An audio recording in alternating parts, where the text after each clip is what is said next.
करारी में महिला के हत्याकांड का पुलिस ने किया खुलासा। कौशाम्बी जिले में पत्थर से बांधकर नदी में फेंकी गई लाश का पुलिस ने खुलासा करते हुए उसके प्रेमी सहित 2 लोगों को गिरफ्तार कर जेल भेज दिया है। महिला से छुटकारा पाने के लिए प्रेमी ने अपने साथी के साथ मिलकर हत्या की वारदात को अंजाम दिया था। करारी थाना क्षेत्र के धनपरा गांव स्थित ससुर खदरी नदी में एक महिला की लाश पत्थर से बंधी मिली थी। इस पर करारी पुलिस ने पवैया गांव से गुमशुदा महिला के परिजनों को बुलाकर लाश की शिनाख्त कराई, तो परिजनों ने शव को 30 वर्षीय संजू देवी के रूप में पहचान लिया। महिला ने अपने पति को छोड़कर मायके में ही प्रेमी के साथ लिव इन रिलेशनशिप में रहती थी।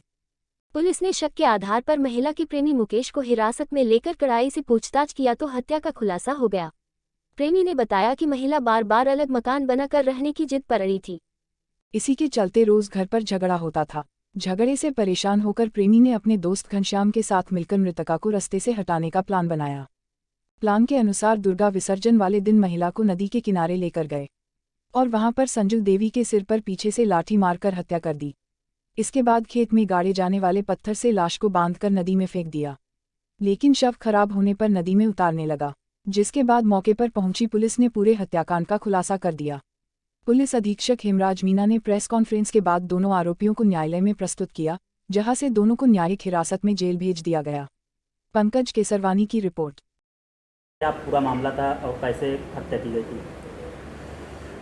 देखिए, थाना करारी में 6 तारीख को एक गुमशुदगी दर्ज हुई थी, जिसमें संजू देवी की माताजी के द्वारा और उनके एक मुकेश नाम के व्यक्ति के द्वारा ये सूचना दिया गया था कि संजू देवी है जो 3 दिन से गायब है और इसकी गुमशुदगी दर्ज की गई थी। 8 तारीख को इनकी डेड बॉडी ससुर खदेरी नदी में अरका महावीरपुर क्षेत्र में मिली थी, जिसमें संजू देवी की मां के द्वारा इनकी पहचान की गई और उसके बाद में पीएम कराया गया, जिसमें जो कॉज ऑफ डेथ है वो हेड इंजरी और ब्लंट ऑब्जेक्ट से इसमें पाया गया था। इसी पे मुकदमा पंजीकृत किया गया और फिर उसके बाद में घटना के अनावरण के लिए टीमों का गठन करके और इस घटना का अनावरण कराया गया था, जिसमें आज 2 लोगों को गिरफ्तार करके जेल भेजा जा रहा है। एक मुकेश नाम का व्यक्ति है जो कि थाना चरवा का रहने वाला है और जो दूसरा है वो घनश्याम नाम का व्यक्ति है जो कि छोटी पवैया थाना करारी के रहने वाले हैं। और ये जानकारी मिली है कि करीब 3 साल पहले जो संजू देवी है उनका कहीं दूसरी जगह ससुराल था, वहाँ से ये मुकेश के साथ में भाग के आ गई थी और इनके पहले से 3 बच्चे थे।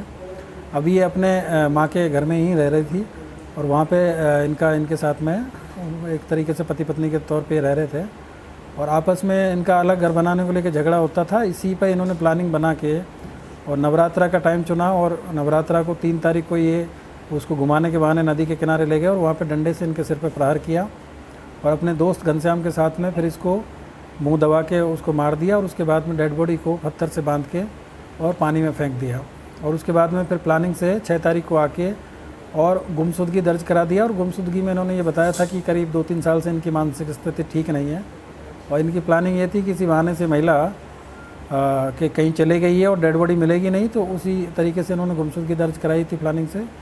तो इसमें आज इन दोनों लोगों को गिरफ्तार करके जेल भेजा जा रहा है और जो आला कत्ल है वो भी बरामद किया गया है और आगे की इसमें विधिक कार्रवाई की तो क्या सर पहले मारा गया फिर उसके बाद पानी उसमें डाल दिया गया नदी में, ऐसा कुछ? जो जानकारी मिली है उसके अनुसार पहले नदी के किनारे घुमाने ले गए, वहाँ पे पीछे से इसके सिर पे एक लाठी मारी गई और जब ये बेहोश होने लगी और चटपटाई तो इन्होंने मुंह दबा के इनको मारा और फिर उसके बाद में डेड बॉडी को डिस्पोजल करने के लिए इन्होंने पत्थर से बांध के पास में जो खेत में पत्थर पड़ा हुआ था उससे रस्सी से बांध के और फिर गहरे पानी में फेंक दिया, जिससे कि ऊपर ना आ पाए। लेकिन जो बॉडी जब डिकम्पोज होती है तो वो पानी के साथ में ऊपर आ जाती है। इसी से ये 8 तारीख को ये जो डेड बॉडी है बरामद हुई थी और तभी से इसमें पुलिस कार्रवाई कर रही है। तो मुकेश क्या पति हैं इनके, मतलब उनके साथ मिलकर एक तरीके से लिव इन में मुकेश के साथ में रह रही थी।